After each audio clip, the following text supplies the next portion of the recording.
okay, this is a heavy one. I want to talk about modal voicings. So using modes to find voicings.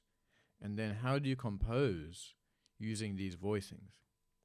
So oftentimes we get stuck with the thought that keys are like major keys and minor keys. But I think as you get more into different harmony, you can start to see modes and the flavors of modes as a key.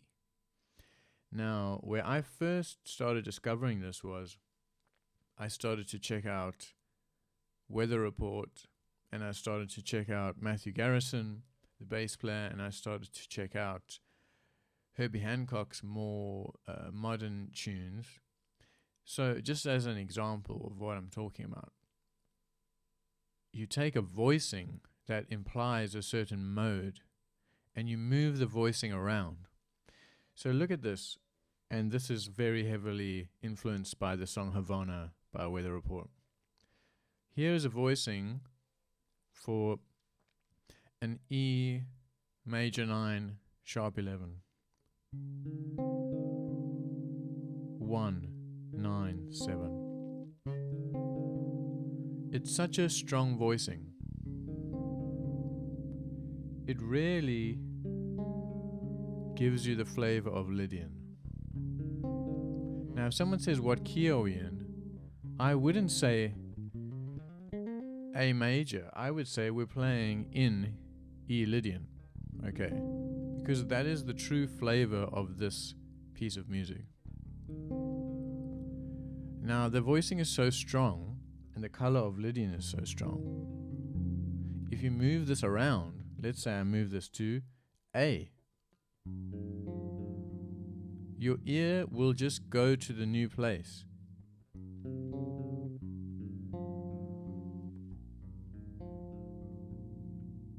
So now let's play those two chords back to back. So an E Lydian vibe,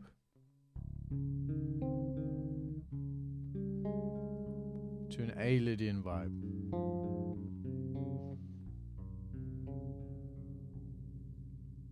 Now you could start to think of creating a melody.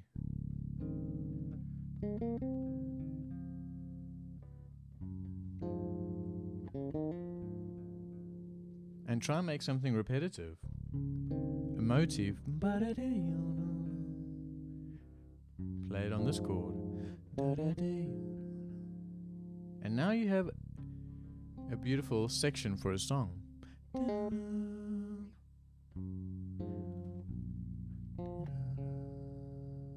So this is what I would call writing with modes. Oftentimes people get confused where they learn modes and they see them as just the major scale starting on a different note. That's kind of the theoretical way to get into understanding where they come from. But every single mode has a mood. You need to spend time inside that mode to figure out what mood every mode gives and treat each mode as a key. That's how I would go about using these creatively.